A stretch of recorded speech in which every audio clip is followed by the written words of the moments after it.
Hello everyone, स्वागत है आप सबका इस नए वीडियो में। आज हम चर्चा करेंगे राजस्थान के जो फिजियोग्राफिक रीजन या धरातलीय प्रदेश के अंतर्गत जो सेकंड लेक्चर है अरावली पर्वतीय प्रदेश। इससे पहले हमने लेक्चर फर्स्ट में पश्चिमी मरुस्थलीय प्रदेश पर हमने चर्चा की थी। ये उसी क्रम में आपका सेकंड वीडियो रहेगा या सेकंड लेक्चर है जो राजस्थान के भौतिक प्रदेश हम अध्ययन कर रहे हैं। ये आपके राजस्थान का भूगोल जो बीए पार्ट फर्स्ट में जो सेकंड पेपर रहेगा उसके अंतर्गत ये टॉपिक आता है। दोस्तों, इस पे आपको बड़ा क्वेश्चन पूछा जाता है या आपको इसमें से छोटे क्वेश्चन भी पूछे जाते हैं। इससे आपको डेफिनेटली क्वेश्चन मिलेगा, छोटा हो या बड़ा। बड़े क्वेश्चन के रूप में आपसे पूछ लिया जाता है कि अरावली पर्वतीय प्रदेश की भौतिक विशेषताएँ बताते हुए विस्तृत चर्चा कीजिए। और अगर हम देखें तो छोटे क्वेश्चंस के रूप में आपको अरावली पर्वत की कुछ पर्वत श्रेणियों के बारे में पूछ लेंगे या इसके अंतर्गत पाई जाने वाली वनस्पति या इसकी और कुछ कैरेक्टरिस्टिक के बारे में पूछ लिया जाता है 1.5 मार्क्स के क्वेश्चंस के अंतर। तो आइए देखते हैं अरावली पर्वतमाला की कुछ विशेषताएँ। देखो दोस्तों, अरावली पर्वतमाला ये बहुत ही इम्पोर्टेंट माउंटेन रेंज है आपकी, और अगर हम देखें तो ये राज्य को एक विशिष्ट दर्जा पर प्रदान करवाती है। आपको भौगोलिक दृष्टि से देखें तो ये राजस्थान को दो भागों में डिवाइड करती है, और यह पर्वतमाला जो है आपकी दक्षिण पश्चिम से उत्तर पूर्व की ओर पूर्ण रूप से विस्तृत है। अगर हम इसका विस्तार देखें तो ये उत्तर में आपकी दिल्ली से लेके दक्षिण पश्चिम में गुजरात के आपके पालमपुर तक विस्तृत है। और इसकी अगर हम ओवरऑल लेंथ देखें, लंबाई देखें तो 692 किलोमीटर की लंबाई में यह विस्तृत है। अगर राजस्थान के अंदर इसकी लंबाई देखें, राजस्थान में इसकी लंबाई उत्तर पूर्व में झुंझुनू डिस्ट्रिक्ट के खेतड़ी से लेके पश्चिम में खेड़ ब्रह्मा तक 550 किलोमीटर की लंबाई में यह विस्तृत है। तो इसलिए इस तरह आपने देखा कि 692 किलोमीटर टोटल लेंथ है इसकी फ्रॉम पालमपुर टू दिल्ली, और 550 किलोमीटर आपकी खेतड़ी से लेकर खेड़ ब्रह्मा तक राजस्थान में इसका विस्तार है। तो अब आपको क्वेश्चन कॉम्पिटिटिव एग्जामिनेशन में कई बार पूछा जाता है कि राजस्थान में खेतड़ी अरावली पर्वतमाला की लंबाई बताइए, या आपसे टोटल लेंथ पूछ लेंगे, या अरावली पर्वतमाला का विस्तार। सिंपल क्वेश्चन आएगा कि अरावली पर्वतमाला का विस्तार बताइए। तो आप इसकी जो बताने का तरीका है वो आप बता दीजिए कि दिल्ली से लेके पालमपुर तक 692 किलोमीटर तक आपका इसका विस्तार है। ये आपका 1.5 मार्क्स का क्वेश्चन पूछ लिया जाता है। इसके अतिरिक्त अगर इस जो आपकी ये पर्वत श्रेणी है, ये विश्व की सबसे ओल्डेस्ट रिलिक्ट माउंटेन है, अपशिष्ट पर्वत जिसको बोलते हैं। विश्व का सबसे प्राचीनतम पर्वतमाला है ये, विश्व का मतलब इससे पुराना पर्वत आपके पृथ्वी पर कोई सा ही नहीं है, सबसे प्राचीनतम पर्वतमाला है ये। और इसके अतिरिक्त ये आपके अगर हम देखें राजस्थान के मुख्य रूप से 7 जिलों में इसका विस्तार है। दक्षिण में अगर दक्षिण पश्चिम से हम देखें तो सिरोही, उदयपुर, राजसमंद, अजमेर, जयपुर, दौसा और अलवर में इस आपका अरावली पर्वतमाला का मुख्य रूप से विस्तार माना जाता है। तो इस तरह से देखा कि आपने दक्षिण पश्चिम से उत्तर पूर्व की ओर इसका विस्तार 7 जिलों में है, और 550 किलोमीटर आपके राजस्थान में ये लिए हुए हैं। जैसा कि आप इस मैप में देख पा रहे हैं, ये पर्वतमाला मुख्य रूप से आपको ग्रीन कलर का जो आप ये इसमें देख पा रहे हैं, डार्क ग्रीन कलर, तो ये अरावली पर्वतमाला आपकी ये मुख्य रूप से पूरे राजस्थान का जो आपका फिजियोग्राफिक है उसको आपका 2 भागों में डिवाइड करती है। पश्चिम के अंदर आपका पश्चिमी मरुस्थलीय प्लेन आ जाता है, पूर्व के अंदर आपका पूर्वी मैदान, और दक्षिण पश्चिम में आपका दक्षिण पूर्व में आपका हाड़ौती का प्रदेश आ जाता है। तो इस तरीके से आपने देखा कि राजस्थान को पूर्ण रूप से 2 भागों में डिवाइड करती है, दक्षिण पश्चिम से उत्तर पूर्व की ओर इसका विस्तार माना जाता है। तो राजस्थान की फिजियोग्राफी में या यहाँ पे क्लाइमेटिक कंडीशन को या इसको राजस्थान के कल्चर में भी एक डिवाइड पैदा करती है कि पश्चिम और पूर्व, और हम रीजन वाइज अगर हम स्टडी करें तो इसमें आपको डिफरेंस मालूम होगा। और इसके अतिरिक्त हम देखें तो अरावली पर्वतमाला मिनरल पॉइंट ऑफ व्यू से बहुत ही रिच है, मतलब यहाँ पे खनिजों का आपको अजायब घर भी कह सकते हो ये। मतलब इसमें बहुत सारे आपको मिनरल्स मिलेंगे, metallic as well as non metallic, दोनों ही तरह के आपको खनिज इसमें मिलते हैं। तो इसलिए अरावली पर्वतमाला की जो स्टडी करना बहुत इंपॉर्टेंट हो जाता है। बायोडाइवर्सिटी यानी फ्लोरा एंड फोना, वनस्पति और जीव जंतुओं की दृष्टि से भी बहुत ही रिच आपकी ये अरावली पर्वत श्रृंखला है। अगर हम दक्षिण पश्चिम से लेकर उत्तर पूर्व तक देखें तो इसमें आपको फॉरेस्ट जो डाइवर्सिटी है वो मिलेगी, और दक्षिण में जो आपके अरावली पर्वत श्रेणियाँ हैं वो आपकी काफ़ी ऊंचाई लिए हुए हैं और काफ़ी ऊंचाई के साथ साथ इसमें वेजिटेशन में भी डिफरेंस आते हैं।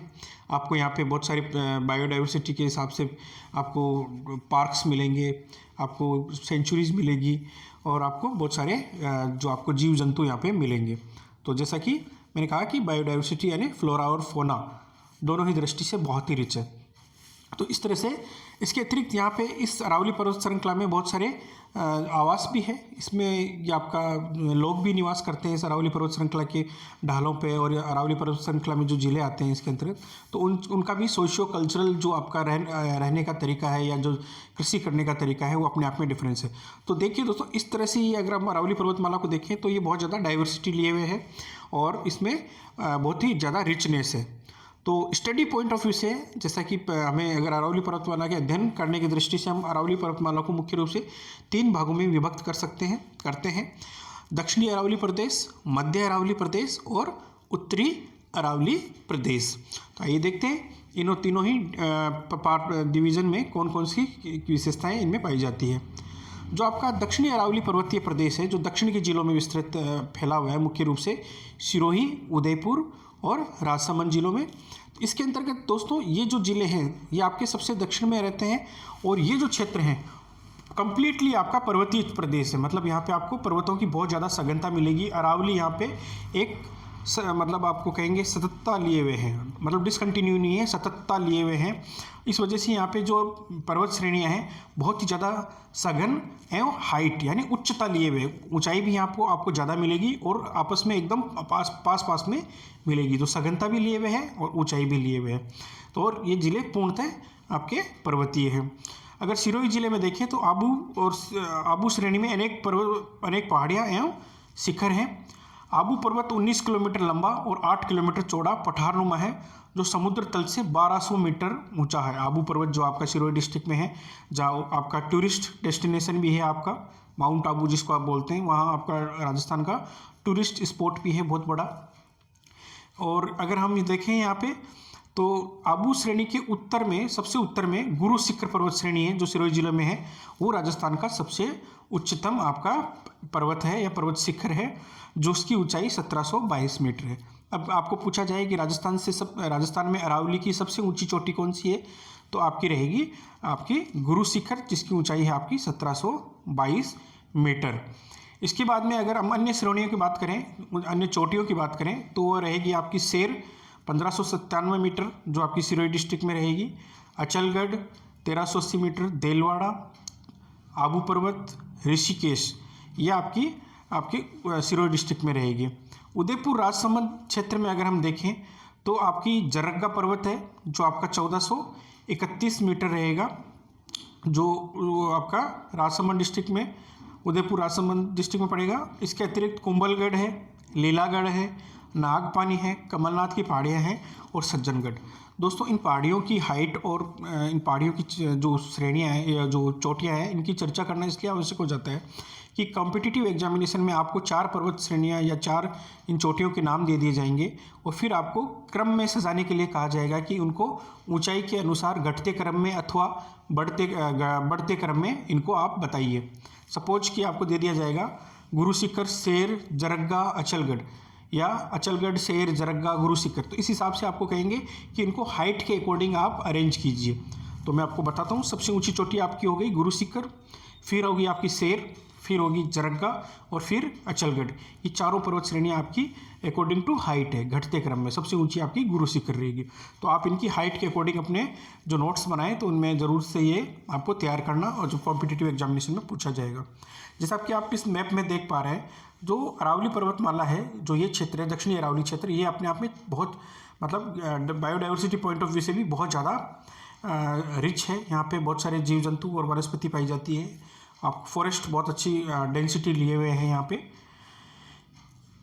इसके अतिरिक्त जयसंबंध झील के चारों ओर जो पहाड़ियाँ 800 मीटर की ऊंचाई तक वाली हैं यहाँ पे, और उदयपुर के उत्तर पश्चिम में कुंभलगढ़ और गोगुंदा के बीच में एक पठार पड़ता है जिसे भोराट का पठार के नाम से जाना जाता है। तो उदयपुर के उत्तर पश्चिम में और कुंभलगढ़ और गोगुंदा के बीच में एक पठारी क्षेत्र आता है इसी अरावली पर्वतीय क्षेत्र में, दक्षिणी अरावली पर्वतीय में, उसको भोराट का पठार कहा जाता है। तो आपको 1.5 मार्क्स में पूछ लेंगे भोराट का पठार, तो इस पठार के बारे में आपको ये 2 लाइनें लिखनी होगी। इसके अतिरिक्त आबू पर्वत के पश्चिम में आबू सिरोही श्रेणियाँ हैं। आबू पर्वत क्षेत्र के पश्चिम में जसवंतपुरा पर्वत क्षेत्र में मुख्यतः डोरा पर्वत आपका ये आता है। सिवानी पर्वतीय क्षेत्र में मुख्यतः गोलाकार पहाड़ियाँ हैं। इन्हें 56 की पहाड़ियाँ एवं नाकोड़ा पर्वत के नाम से भी जाना जाता है।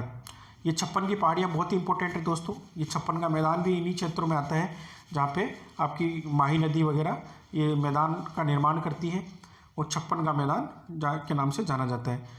जवाई नदी घाटी के दक्षिण में जालोर पर्वत क्षेत्र में रोजा भाकर, इसराना भाकर और जारोला आपकी पहाड़ियाँ हैं, और ये आपके जालोर डिस्ट्रिक्ट में आपका इनका विस्तार है।